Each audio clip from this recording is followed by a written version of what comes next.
cauterization. After doing the local injection and cauterization, bleeding is stopped.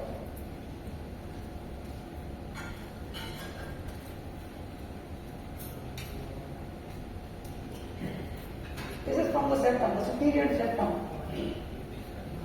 We are provoking the bleeding so that we can confirm the bleeding point. From this point, the bleeding is coming.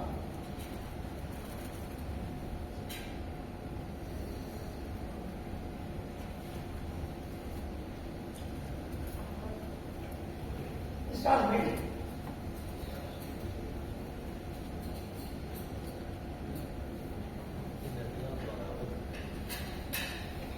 We give local anesthesia with 2% Jarlatate and adrenaline.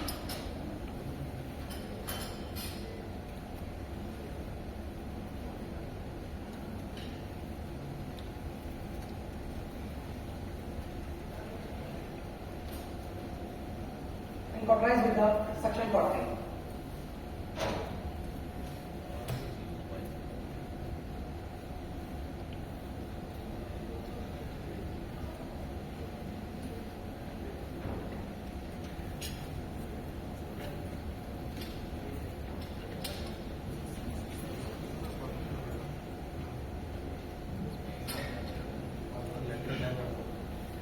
This is another bleeding point, the right septum.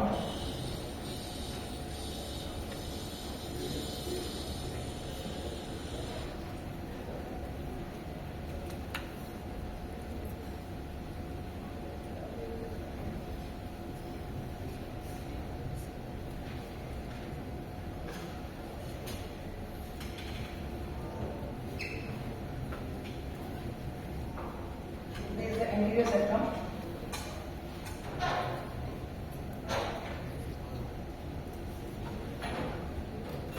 Always use endoscope to see the bleeding point. Give local anesthesia with 2% Jarlatate and adrenaline.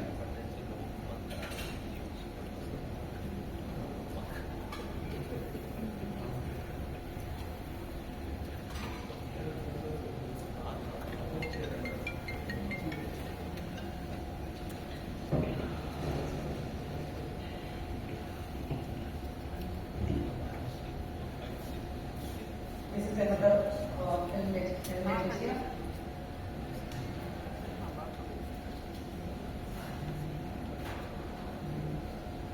This is bleeding from the floor of left nostril.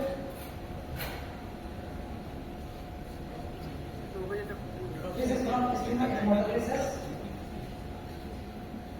Do the proper suction breathing after giving topical anesthesia with 4% Jarlatate and adrenaline and try to see the bleeding point.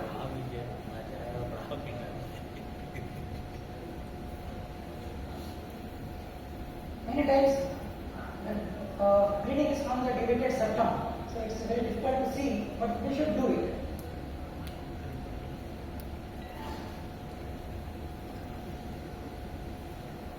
The bleeding point is behind the spur.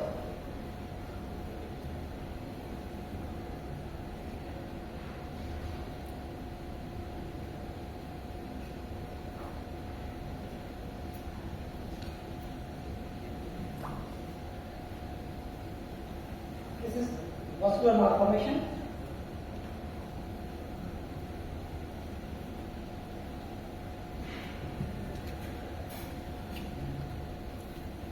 Start bleeding. You cauterize it, often giving local anesthesia.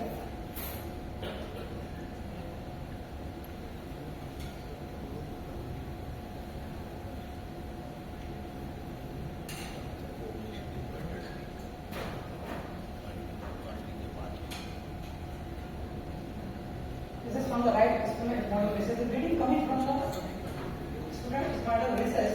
But when you test the bleeding, you will find that it is coming from the middle meatus. The bleeder is in the middle meatus, right middle meatus. Give local anesthesia.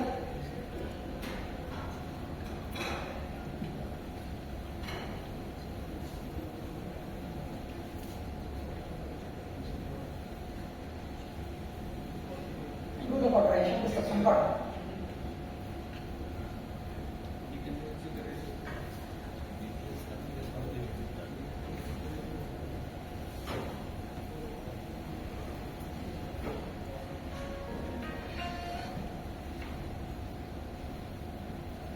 This is the case which I recently examined. It's a post-pituitary surgery bleeding. The pituitary surgery was done 3 months back. I don't know if this bleeding was related to that or not. The bleeding point was just anterior to the posterior septectomy defect. Just anterior to the septectomy.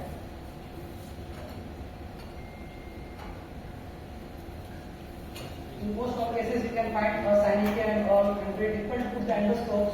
But we should do it after giving proper decongestion.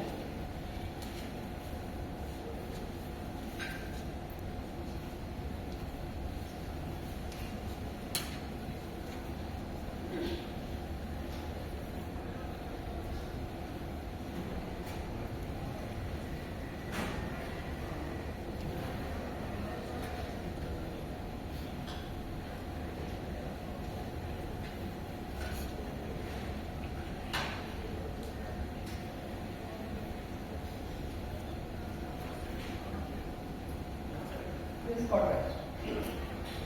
This is a very unique case. I saw only the first time in my life. Bleeding from the eye. The patient presented to us with pack in nose. Epistaxis, and when the pack was, the nose was packed, patient started bleeding from the left eye.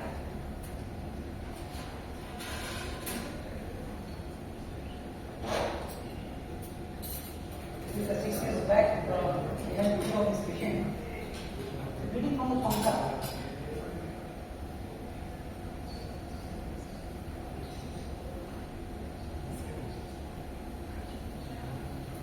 The first thing which comes in our mind is between the eye and the nose is lacrimal sac. So when the nose was packed, bleeding comes from the eye, the lacrimal concha.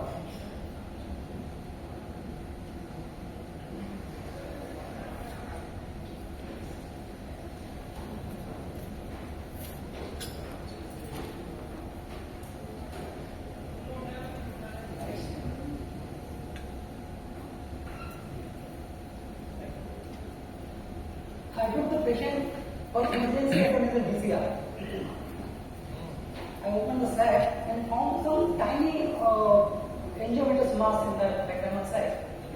Histopathologically, it was proved angiomatous lesion in the lacrimal sac. Not a very good picture I could take.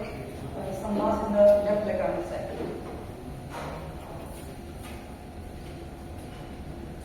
So this is all about epistaxis. Now I will come to the second part of the presentation. The bleeding masses. The nasal masses which can bleed, which may present with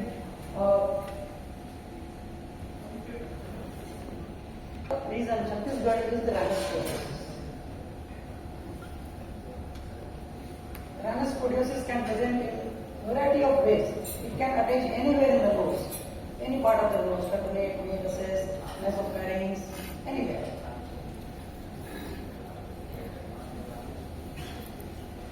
So let us start with the simple rhinosporidiosis cases.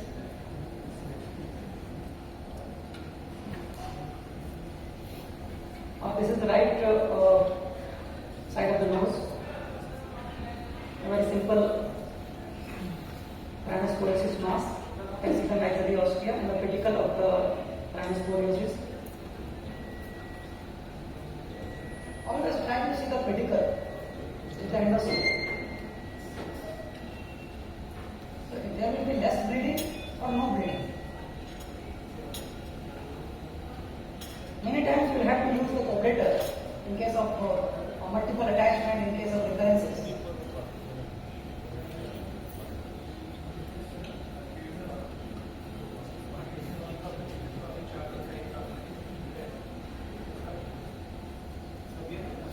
This attachment in the floor of the right nostril. Give good topical anesthesia and topical decongestion so that you can identify the pedicle. You can cauterize it and cut it. very difficult in cases of multiple attachments and recurrence cases. Cauterize the pedicle and cut it.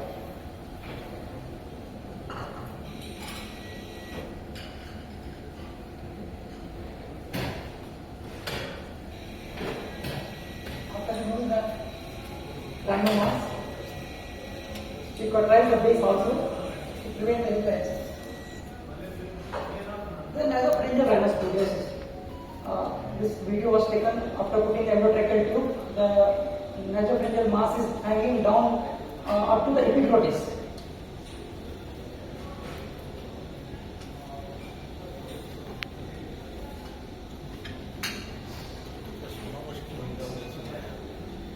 This is a recurrence case basically. This is a recurrence case.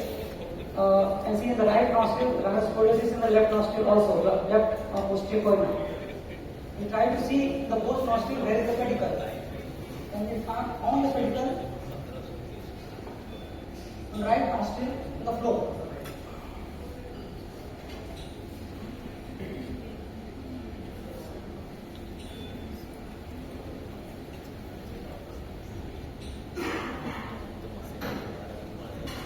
This is cauterized.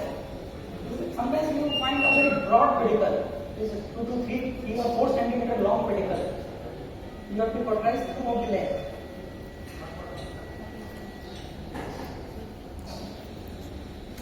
And after cauterizing and cutting the pedicle, you can remove it transferably. जादूगर के head से निकला boss Multiple branching of the rhinomasses. One branch in the one corner, another in the other corner, in the nasopharynx. Ayurvedic preparation बहुत लगाते हैं This is again recurrence case where you use coagulator. This is in the pedicle in the left inferior meatus, posterior end of the left inferior meatus. We use coagulation mode and the ablation mode both. We'll have to decide when to use coagulation and when to use ablation mode.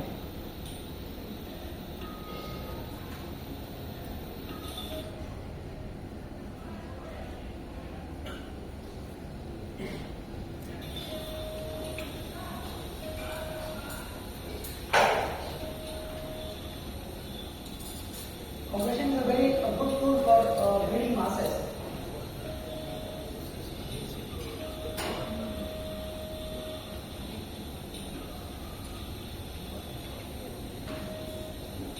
Sometimes we use ablation mode, then coagulation, then ablation intermittently we change it so that there is less bleeding and less surgical time. Again, this mass is removed transmurally.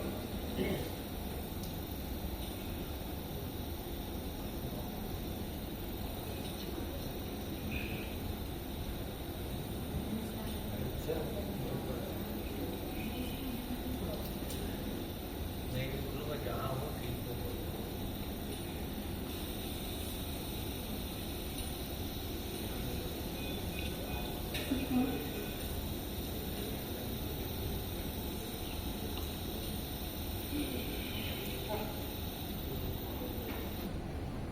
This is the mass specimen. The same patient, there is another rhino mass on the right side. Because in the recurrence case, there can be many attachments of the rhino mass. You have to examine the nasopharynx in both nasal cavities.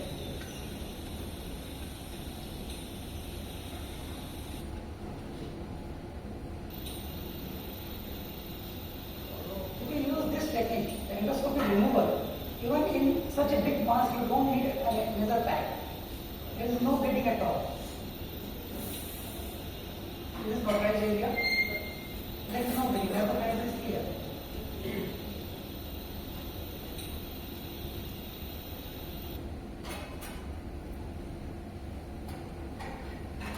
This is another case. You can see a long pedicle which is coming through the nasal eclatant duct. In such cases where you find rhino mass in inferior meatus near the nasal eclatant duct, there is a possibility that that the rhino mass will be in the lacrimal sac also. So we should also try to explore the lacrimal sac in selected cases. This is a long pedicle. If we do a simple excision of the mass, in this case there is a high chance that the mass will recur. Almost always.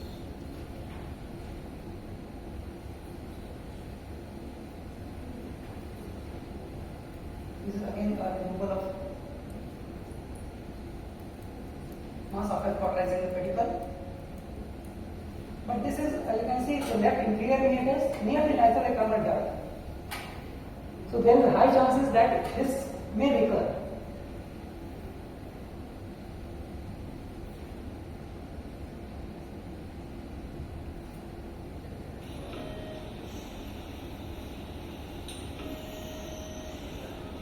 This is another nasopharyngeal rhinosporidiosis case, recurrence.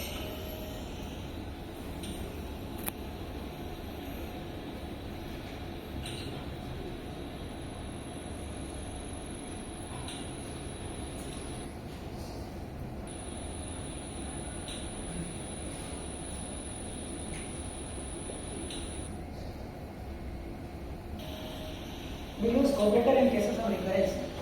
This is the nasopharynx, the posterior wall. There are multiple rhinomasses with multiple attachments.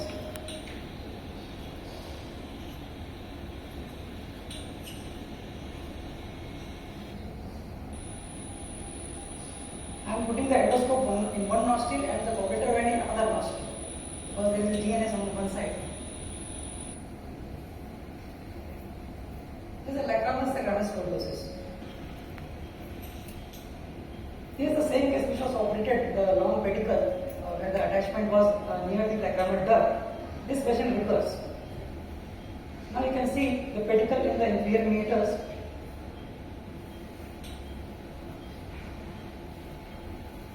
Which moves, the pedicle moves when you press the sac area.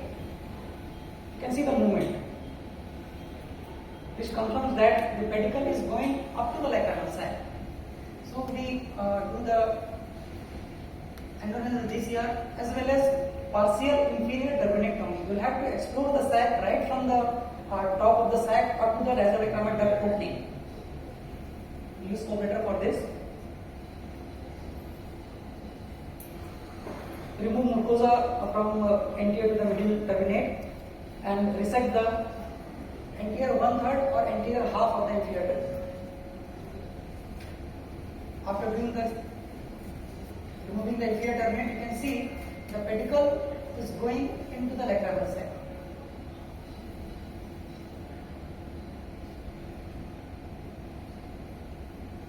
The sac is exposed.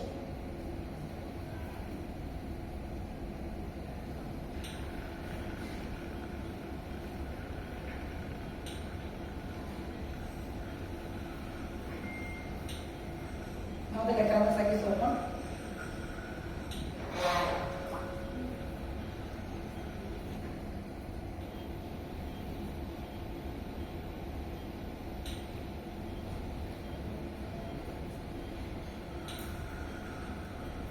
There is the sac area.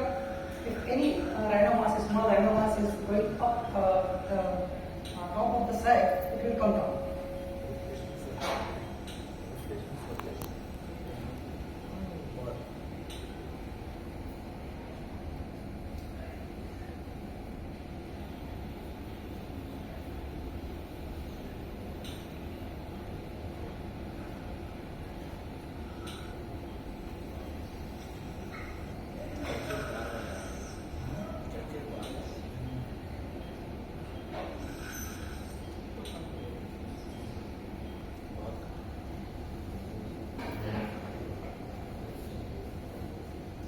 Coagulation is used to cauterize the pedicle, which is situated in the lower part of the nasolacrimal sac.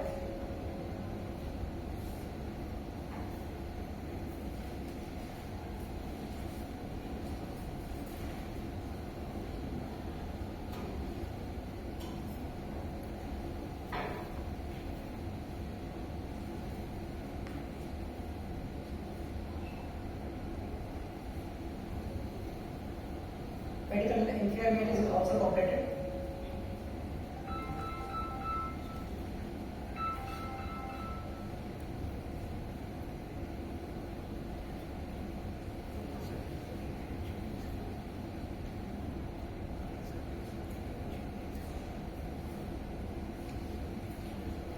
There is always some bleeding when you exclude the sac in cases of rhinosporidiosis, more than normal DCR.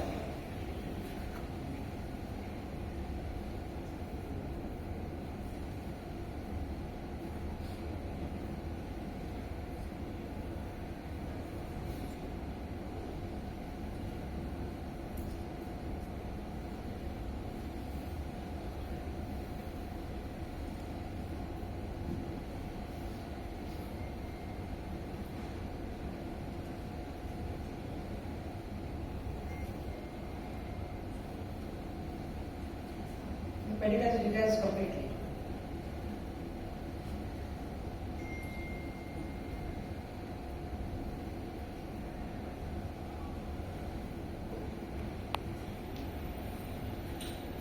Widely open sac. No bleeding. Nasopharyngeal is good.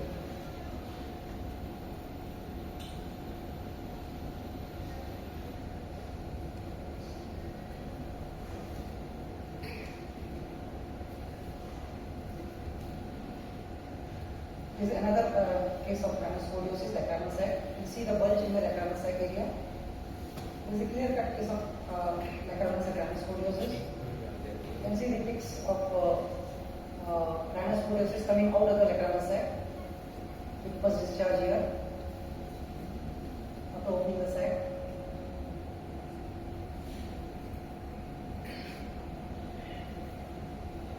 You pull out the rhinosporidiosis from the sac. There is always some bleeding.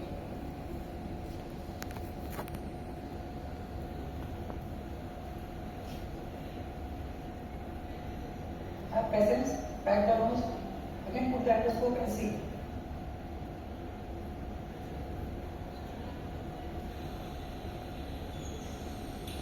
In the open sac,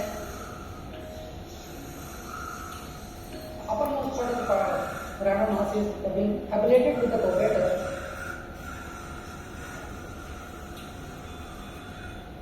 You place the sac area from above.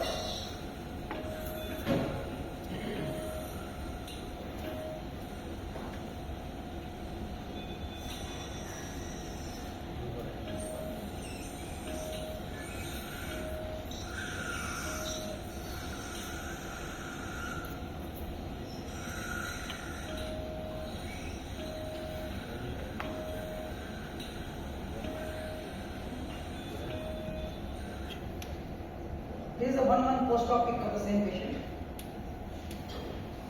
Post-op video. Nicely healed mucosa here. And you can see the lacrimal sac opening here, well utilized. The tear is coming from here.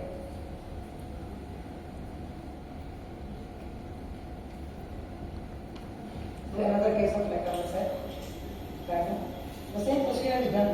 We use the purgator to do the inferior terminate coming and remove the mucosa from the inferior terminate and do the advanced DCR. Expose the sac right from the top of the sac to the nasal lacrimal duct. Open the sac, rise the pedicle and remove the rhino mass. Use exposure of the sac from top of the sac up to the nasal lacrimal duct. Incision on the sac.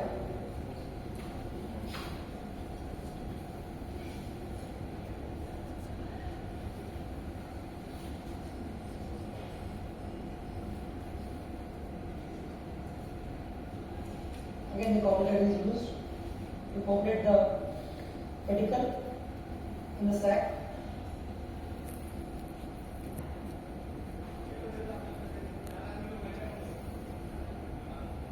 This is after removing the rhinosporidiosis.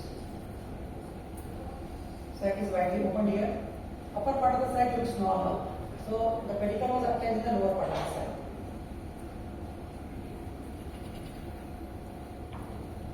This is another case on the right side.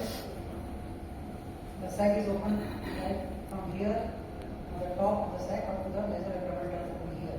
The rhino mass was removed, which is in the 58 meters. Even if the rhino is not extending into the lacrimal sac, but the pedicle is attached over the nasolacrimal duct, we should do the DCR.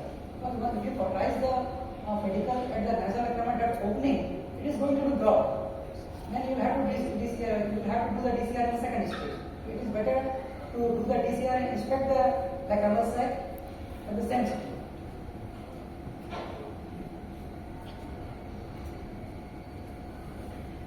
Sac is incised. It is always a little bit more bleeding than the usual DCR.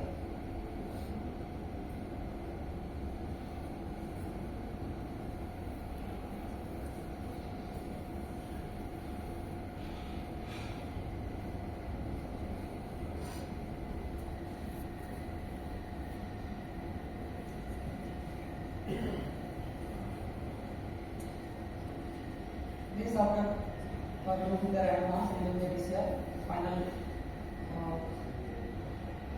inspection with the endoscope.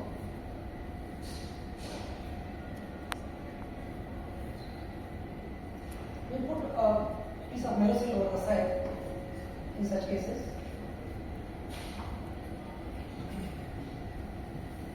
This is another case of Rhinosporidiosis. The patient presented with only symptom of foreign body in throat. One body is in throat. When I examined the nose, there was a rhinosporidiosis in the right nostril. I do the daily endoscopy and find this in the larynx. एक free.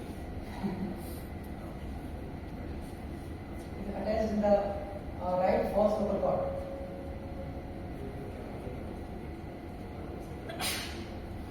This is after intubation. We cauterize the pedicle. I use cautery as well as corbation both in this case. This endotracheal tube lower down, this mass is pushed anteriorly. And this is after removing the laryngeal mass.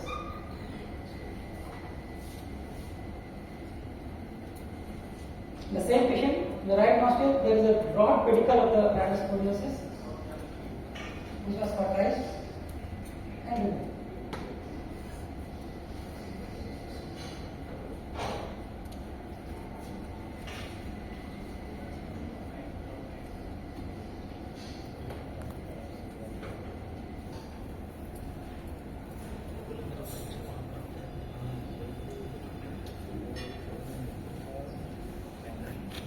I will speak something about the CT scan. You should always take a soft tissue window.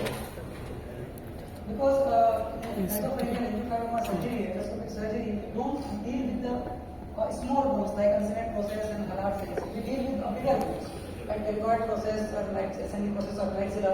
So it is better to take a soft tissue window. Coronal and axial cuts, plain contrast both. This is the case you can see.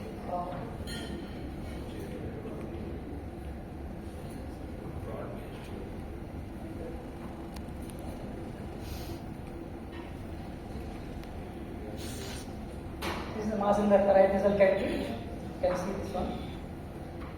The contrast in hyperdense mass in the nasopharynx in the nasal cavity.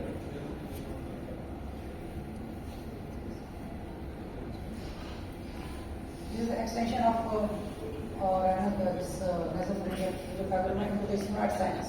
There is erosion of the sphenoid sinus, which is this mass is extending into the sphenoid sinus. One thing I would like to mention is the Ram-Haran sign, which is seen in the CT scan. There is a widening of the pterygoid wedge. You can see here. This is the lateral pterygoid process, and this is medial one. The angiofibroma is extending into between the junction of anterior, lateral, and medial pterygoid plate, and there is a widening of the pterygoid wedge. That is called Ram-Haran sign. The various stages.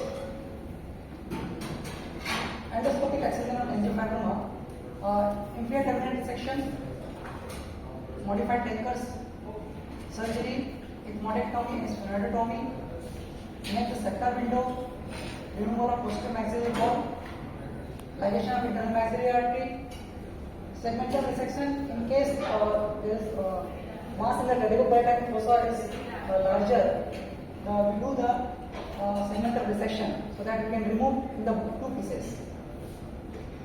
Posterior septectomy, delivery of pterygoid fossa component and then the nasopharyngeal component, and always drill the pterygoid wedge in the median canal to prevent the recurrences. Here is one case. We have done the partial removal of the inferior terminate on the right side. Ovulator is again a very good tool.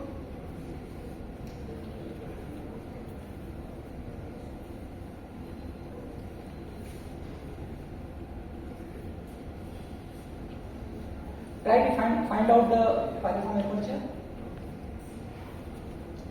The terminate is being removed.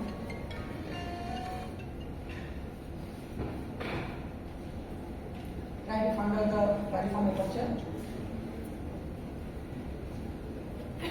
We extend the incision in the floor of nose so that we can retract the soft tissue easily.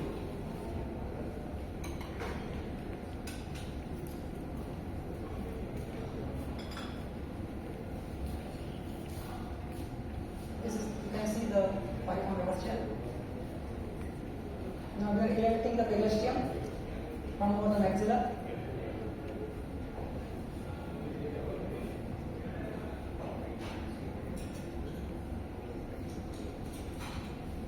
Open the maxillary sinus.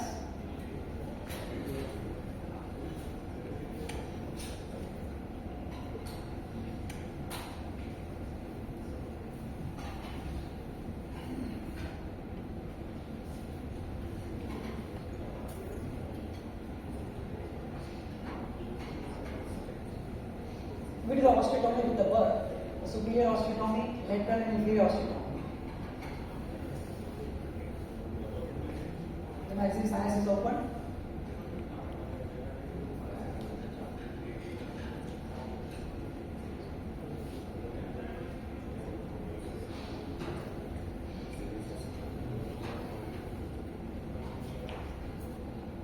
Inferior osteotomy is done.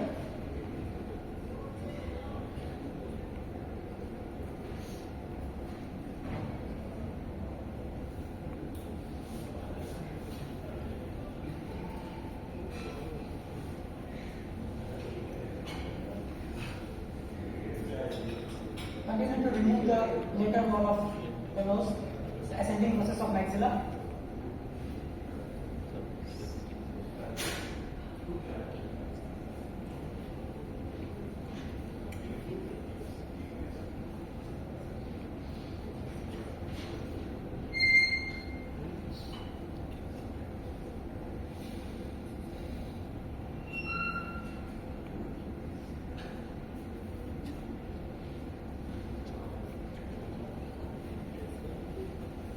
Trying to expose the nasolacrimal sac. This is nasolacrimal sac,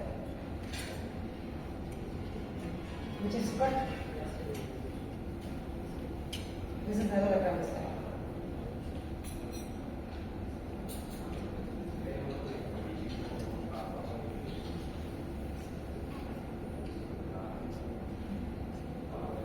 Removing the bone from over the lacrimal sac, and it is sharply cut.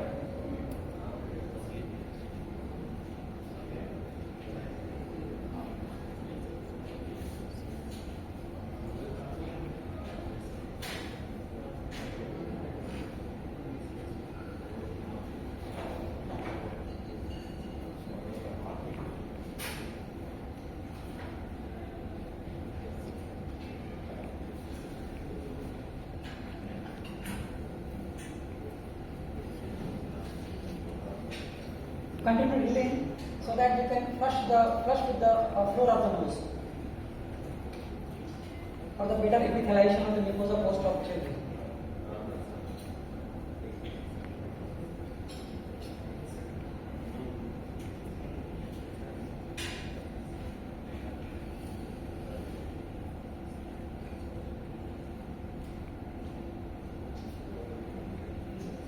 part of palatine bone is being removed. Now we are elevating the mucosal flap from over the posterior wall of the maxilla.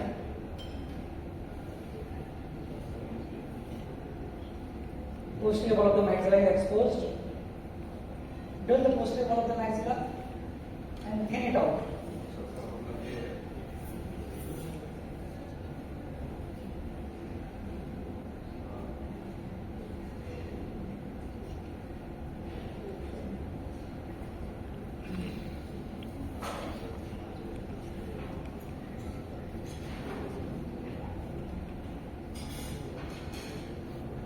Remove the bone with the help of ball probe, elevator and bone punches.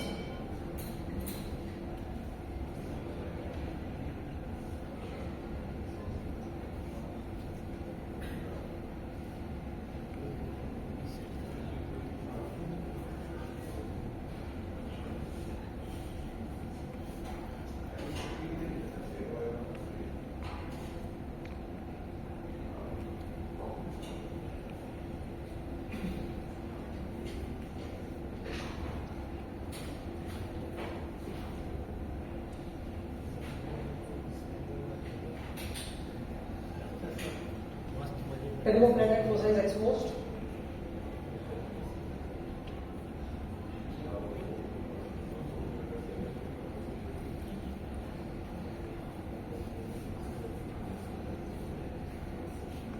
We complete the periosteum of pterygopalatine fossa. Periosteum is being coagulated to reduce the bleeding while incising it.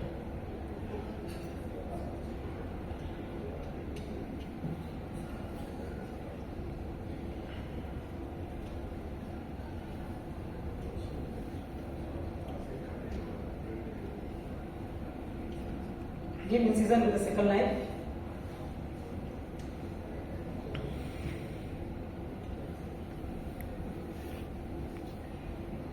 And elevate the periosteum.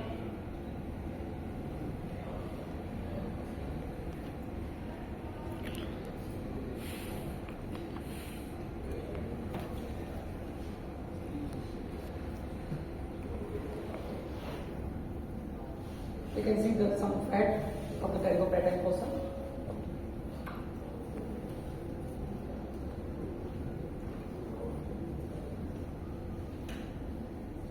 Now try to find out, identify the internal maxillary artery.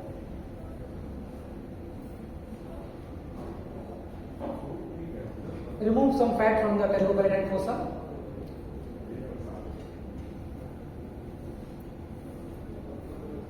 You can see the IMAX. That we need.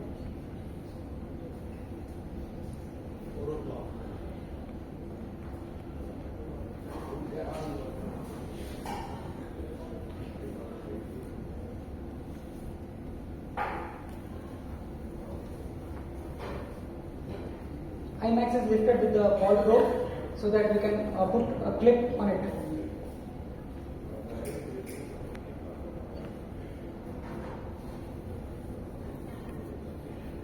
One clip laterally, or you can put two clip laterally, one clip medially, and cut it between.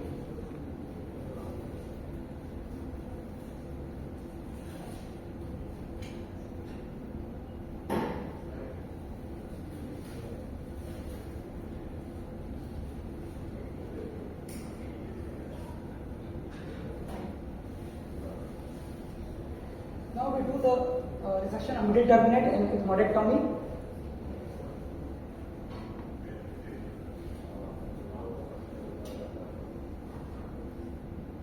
We should get control from all around, superiorly, laterally, medially. This is now we are taking superior control of the angiofibroma by doing ethmoidectomy and sphenoidotomy.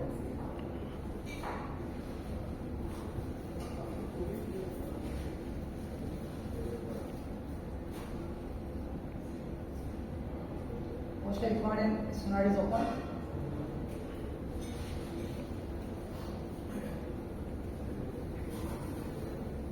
The tumor was not extending into the sphenoid. There was some haziness, but that was because of sinusitis. Tumor is not inside the sphenoid. we do remove the this orbital process of palatine bone.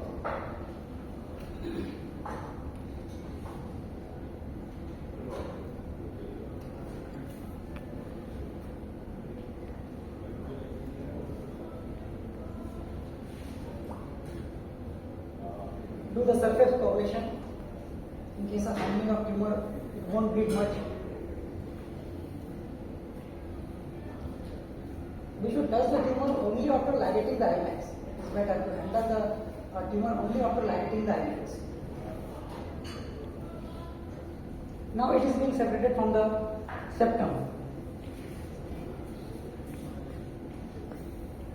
It depends whether we should do a posterior septectomy completely, or you can just ablate the mucosa and remove along with the periosteum of the septum.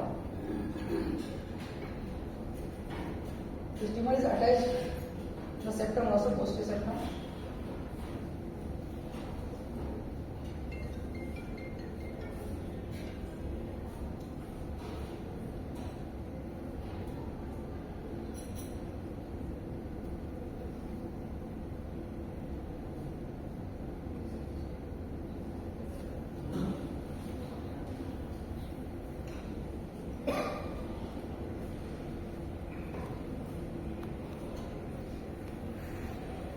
Now the delivery of the pterygoid wedge component.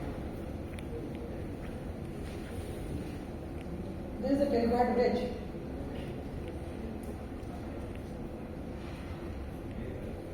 Where tumor extends most of the time.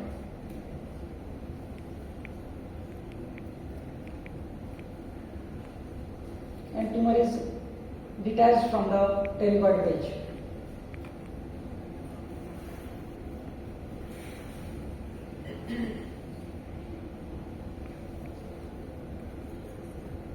And finally, we coagulate the attachment of the posterior corner, superior surface of posterior corner.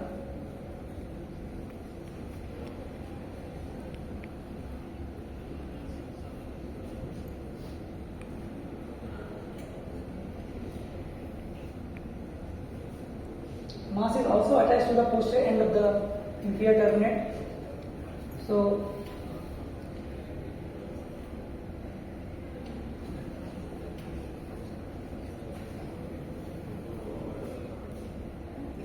the posterior end of the inferior turbinate is also removed, a little bit part of the inferior turbinate along with the tumor. So now it is separated from all attachments.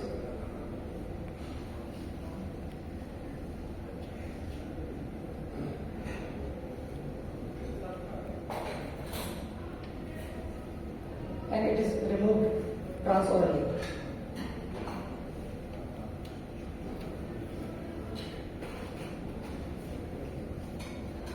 You should always drill the pterygoid wedge to prevent the recurrence.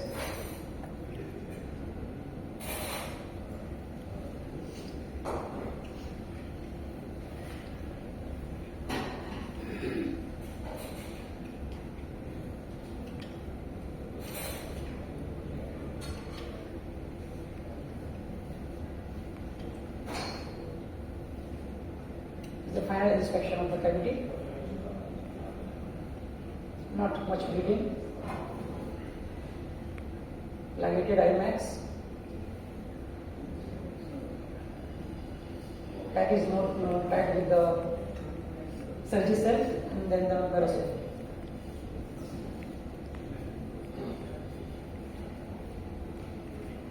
Not typical. There are some atypical angiofibromas.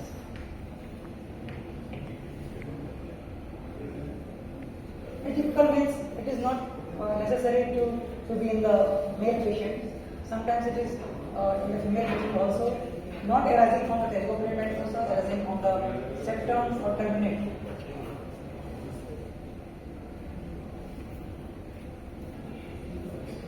This is angiofibroma arising from the posterior septum. Again, the coagulator is used, posterior septectomy is done. Diagnosis is basically histopathological. When we send the mass for the histopathological examination, it comes out to be the angiofibroma. Otherwise, clinically and radiologically, it is not angiofibroma. This is basically a typical angiofibroma.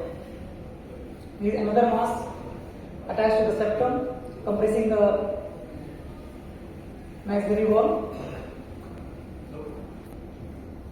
The same mass.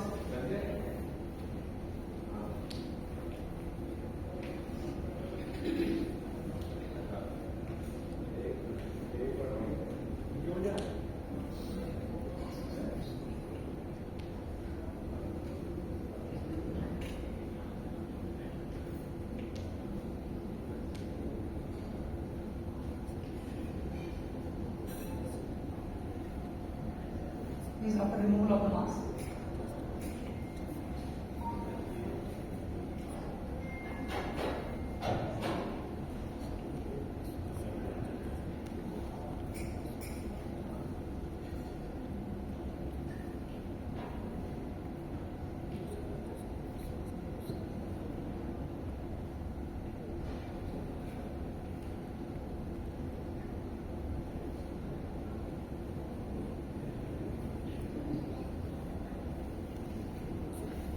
The diagnosis is histopathological angiofibroma.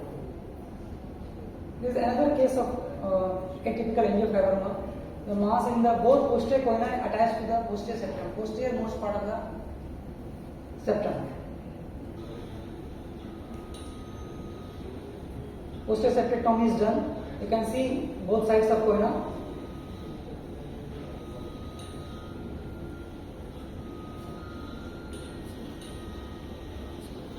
Endoscope is on the right side, using the curvature on the other side. Drilling of the floor of the nose.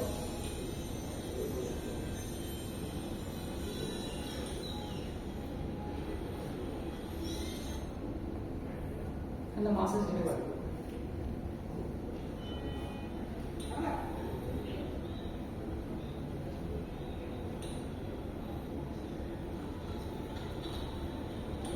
The final inspection of cavity.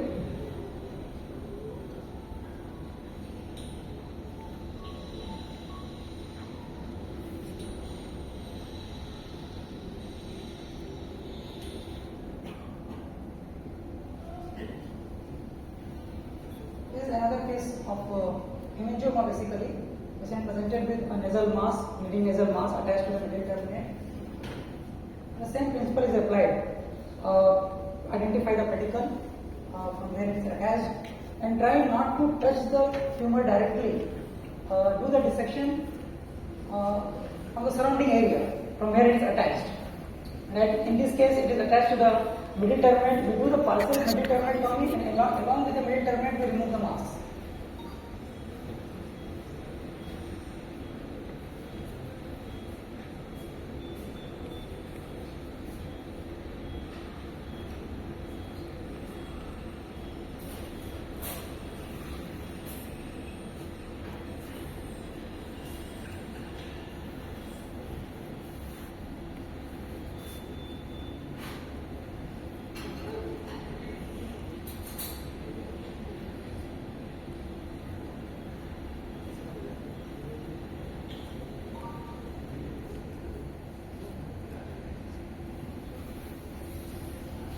Final examination after removing the mass.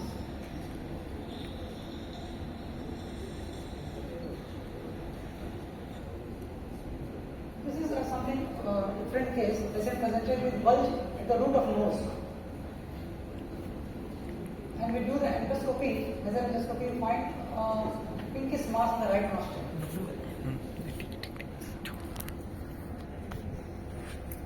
It is not possible to remove endoscopically because the mass was involving the nasal bone. The nasal bone is eroded by the mass, the hemangioma.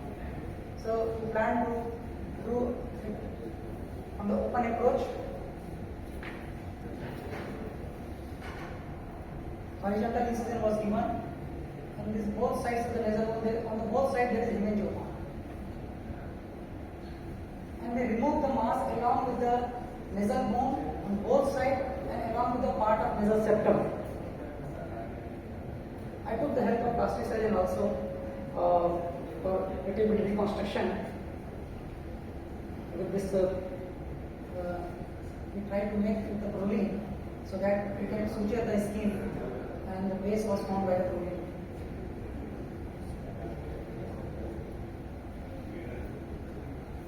Histopathologically comes the cavernous angioma. This is the last slide. This case was done 5 years back.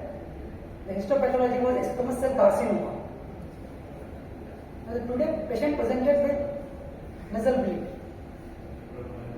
I did the CT scan. You can see this medial maxillectomy was done. This is wide open maxillary sinus, and there is small hyperdense mass in the floor of nose here. So there is a possibility of recurrence. This is low-grade carcinoma basically. That's why it recurs after the 5 years. There is a possibility that it is recurrent mass.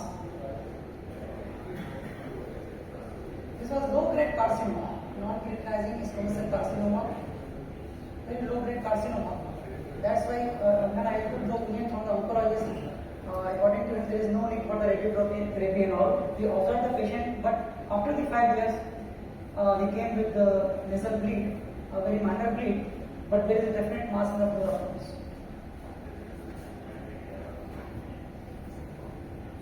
This is what white maxillectomy and medial maxillectomy, and there is a mass in the floor of nose.